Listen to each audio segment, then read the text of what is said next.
Hello, everybody. Welcome to my crazy life. It's Lori, and today I've got my keto haul and weekly meal plan and something new. Here is what I spent this week. I've got my Walmart, my Aldi, my budget, and oops, I went over, but whatevs. All right, so I'm going to go over it with you.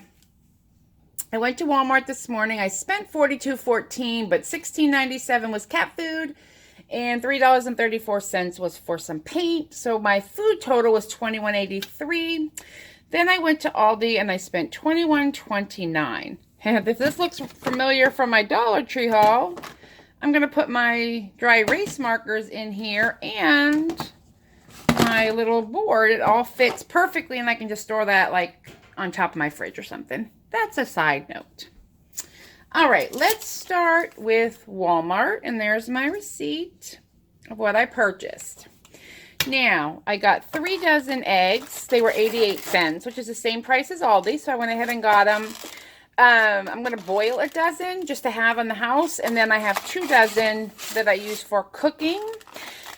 And I have a couple recipes I need to make this week or want to make that require egg whites.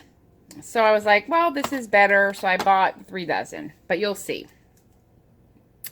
Then we'll zoom over here. I'm having for lunch this week ham cabbage soup. So I grabbed a head of Napa cabbage. The Napa cabbage was a little more expensive, but it has less carbohydrates in it. So I went with that. And the Napa cabbage, I'm looking at my receipt, was $3.21 for 1 pound. And this is going to make a lot of soup. So, that's for the lunches this week. And I already have the ham in the freezer and the ham stock for that. I bought a different store. Sorry. I got my Oscar Mayer all beef hot dogs. They don't have any fillers. They're pretty clean and they have less than 1 carb each.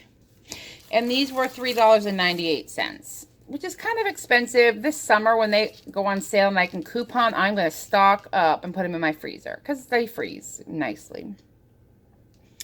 So I got that. I got some Kerrygold butter. It was $2.88. I think it's $2.85 at Aldi, so I just grabbed it. Now, just as an aside, I don't cook with this. I use it when I put it on, like, on top of things or if I'm going to eat it in something. It's more of like not a cook with me butter. You don't have to do it. It just, I like Kerrygold butter, and so I can build this into my budget. If what you want to buy is regular butter, buy regular butter. It's fine. But this is what I like for certain things. But I also buy stick butter for cooking. So, anywho, $2.88 for that. I bought some roast beef. It was the cleanest they had. This was $2.48. I'm making for breakfast. It's called a tortilla, but it really is a crepe if you ask me. But I'm going to try it with some roast beef. And I bought some sliced white extra sharp cheddar slices, and these were really reasonably priced. They were $1.84, and that's perfect to wrap in a tortilla. This is the paint I bought. I get the chalk paint there. I grabbed some red and black for a Valentine project I'm going to have coming up, and here's my cat food.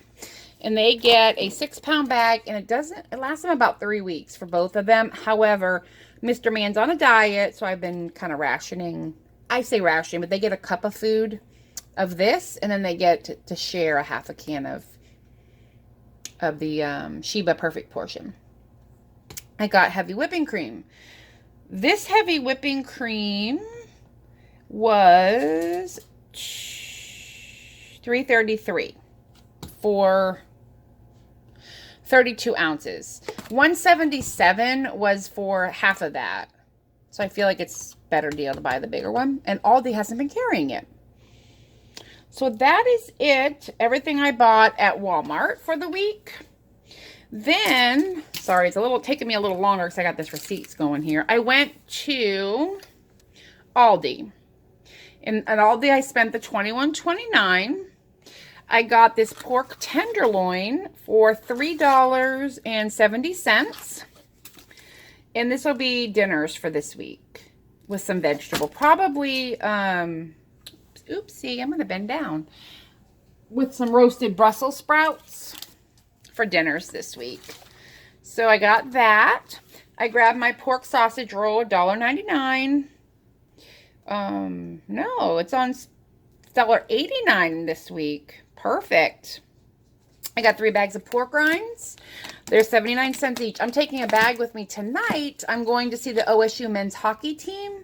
And I will tell you, if you have a college or university in your area, go to their sports. It's fun, and it's a reasonably priced family night. So we're going to see, I work there, but tonight I bought tickets. We're going to go see hockey, and they're playing the team up north, Michigan. Ooh. So it's going to be a fun game. I got a block of Swiss cheese to this week, and I got a block of extra sharp cheddar, and these were $1.69 a piece. I got my Simms hard salami all the time, $4.99. It's the perfect thing for me to keep in my refrigerator. I'm a busy girl. I'm always running, so this is great. And some cream cheese just to have on hand, 79 cents for the Happy Farms. And then I bought egg whites, and this is what sent me over my budget. These were $1.69 a piece, and this is the equivalent of 10 eggs. So, honestly, it's less expensive to go this route, but I feel so wasteful throwing egg yolks away, and I don't know if you can freeze them, so I need to figure that out.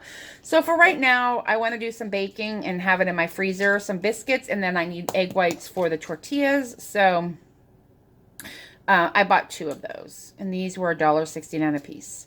So that is it. That is everything I bought for the week. Plus, I obviously have food on hand. Now, a little note about my budget that I have of about $40 a week. I try to go between $30 and $40. $40 would be my top.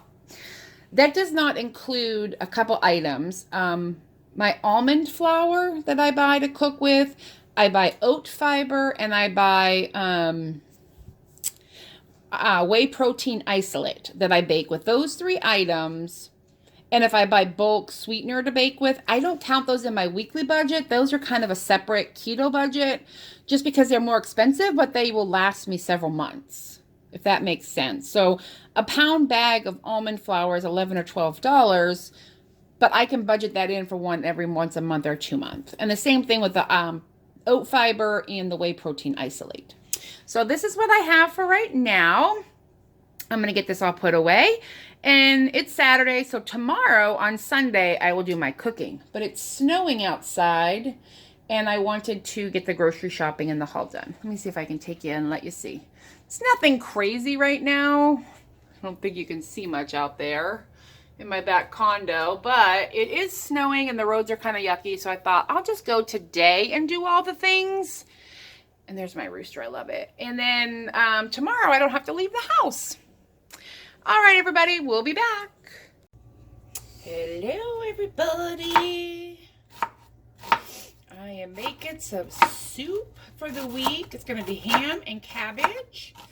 And I'm just getting it started. It's Sunday morning. It's about 9 o'clock. I am in my, my bathrobe because that's what you do. So I'm just putting a little olive oil in the pan. Oh, let me show you. Going on behind me. I have ham that I'm defrosting, and I have some ham stock that I made. And then most of this onion will not go in here. I'll do about half. Onions are fairly high in carbs, so you want to go easy on those. This is a white Spanish onion. It's the lower. The red would be the highest in carbs. Vidalias are up there. I'm actually not sure which has more, Vidalia or red, but both of them have fairly high carbohydrate counts, so we try to just use the white onion. If not, you can also use dehydrated onion, which I believe are white onions as well. So I'm just cutting up the onion, and then I will save the rest in a container that's now ready for another recipe. And if I don't get to it this week, you can freeze chopped up onion. So that's pretty cool. You can do that. All right, now let me rinse my hand real quick. So we're gonna do a little bit of celery. Maybe. Yeah, we can do one stalk, I think. It'll be good. And then I'll get out some celery seed. So a lot of times when you want the flavor, you can just utilize herbs. But since there's no beans in this ham soup, I did want a little bit of substance. So I'm gonna, oops. There we go. Chop up an onion or celery.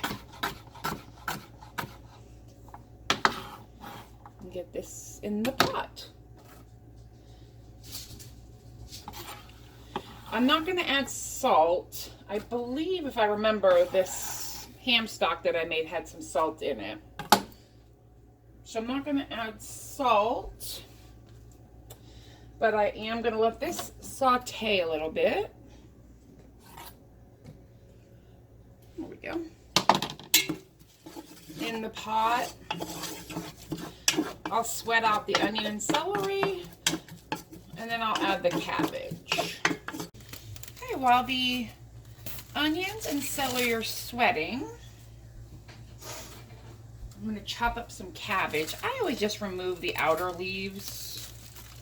I just feel like people have had their hands on it. I don't know. So I remove the outer leaves and then I give this a rinse.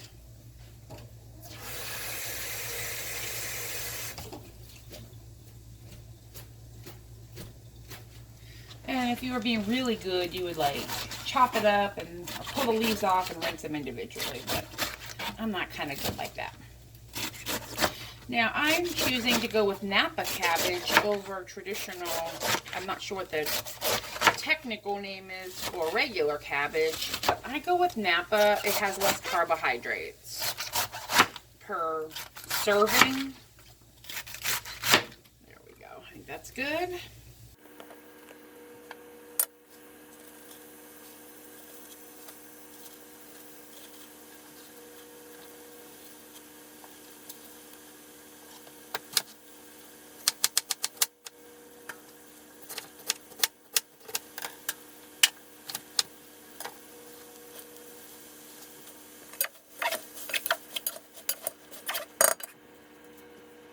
Alrighty, and here we've got cabbage. I threw some garlic, onion, and celery, and all I'm going to add now is a little bit of apple cider vinegar. It helps break down the cabbage, but it also gives it a little acidic taste. It kind of cuts through the fat and the heaviness, I think, in a meat soup. But you don't have to. That's just something I like to do, and I would say that was probably a tablespoon. And then I'm going to let this cook down for a little longer, till the cabbage is a little softer. And then I took the ham and cubed it. And I have all my ham stock right back here, which needs to go in at some point too.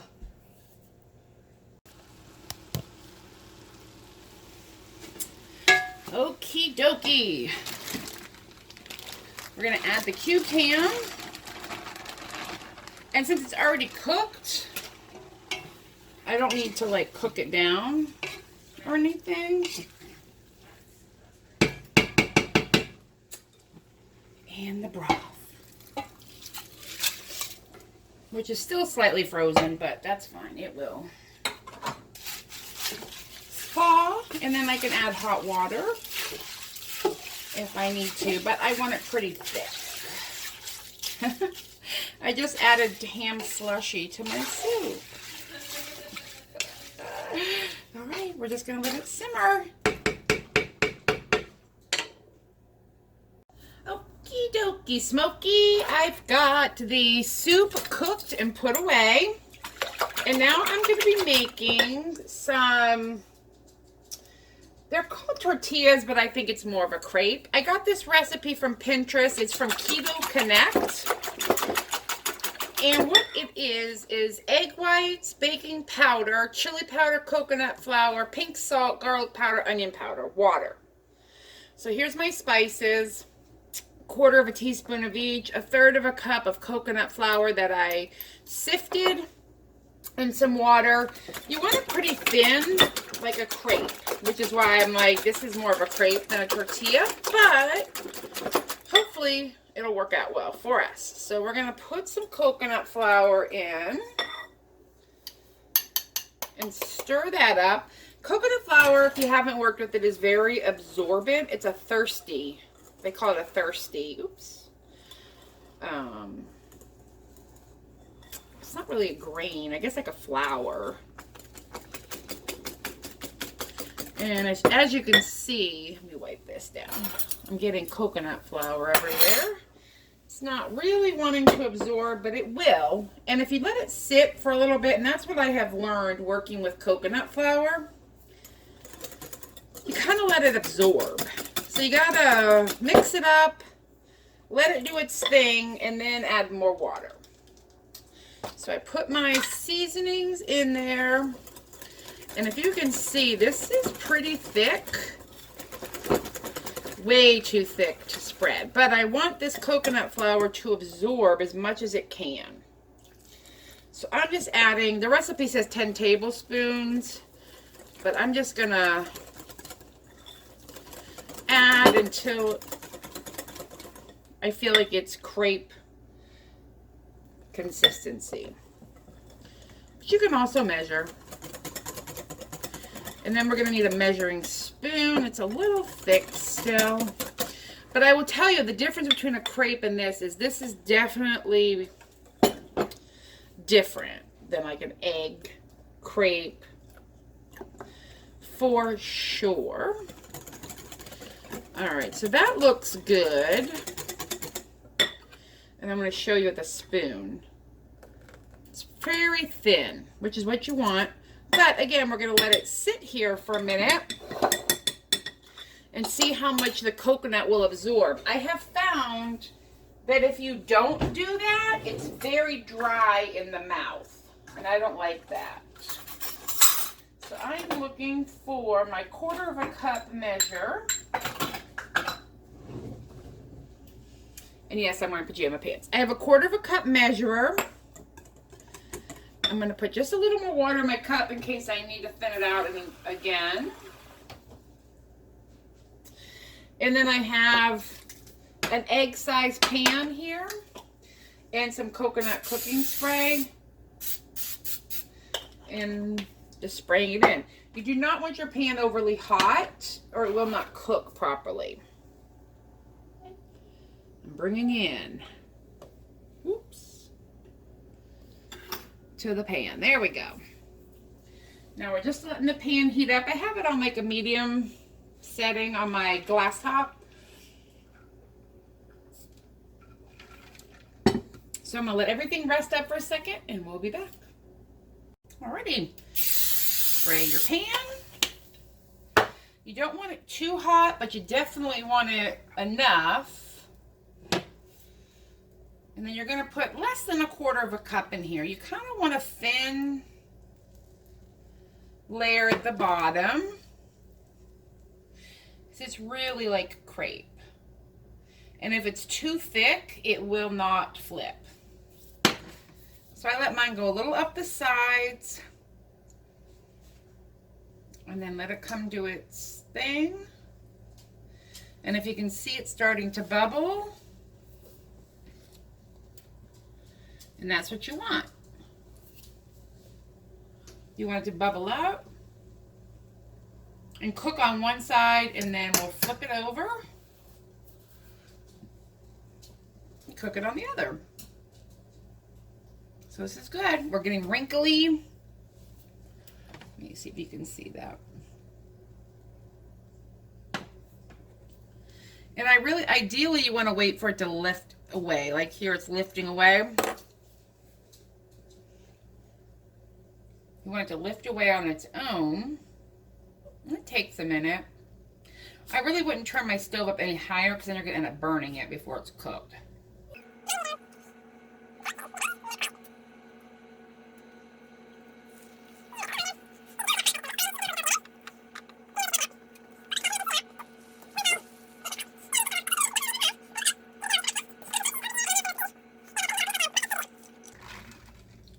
on the low carb side. All right. So I'm going to lift this up. Gentle. Oopsie. And then you kind of just want to straighten it back out if it gets a little messy like it did. It wasn't a perfect flip, but I got it in the pan straight. Now, I'm taking a slice of cheddar, and then I just have a little bit of roast beef that I bought. It just had the best macros as far as meat went yesterday. And then we're going to leave that there for a second. Let it start to melt a little bit. And then I'm going to flip it in half like an omelet or a quesadilla. And I'm not too worried about the meat getting hot. More so about the cheese melting. And then we're just going to roll it up. However you can get it to go in half is how you want to do it. And then I'm just going to let it cook on one side, flip it over, cook it on the other, let them cool, and then I will wrap them up and take it to work tomorrow. And then back here, I don't know if I mentioned, this is going to be garlic toast to go with my soup. But I'm letting the waffles that I had made before, I'm letting them thaw. And then I'll put some garlic on them and some parm, put them under the broiler, let them crisp up. And call it. Alright, so now we're just going to cook this side for a minute. And that is done. That will be breakfast tomorrow. Yeah. So what we'll do in a little bit is I will show you how I pack my whole, sorry, that was my stove, how I pack my whole lunch together. Alrighty guys, everything is ready. I'm hacking my lunch. For dinner tomorrow night, I'm having some cheese, salami, and hard-boiled eggs. I'll take that with me. I took the waffles out of the freezer and I just added some garlic and Parmesan cheese to the top and toasted those out of the broiler. And that's going to go with my ham and cabbage soup. And for breakfast, I have my little cheese and meat tortilla thing. And then somewhere over here, I have a spoon. And I'll put this in the fridge, and that is going to be lunches this week. So I hope these videos are helpful, and you guys have a good one. Night.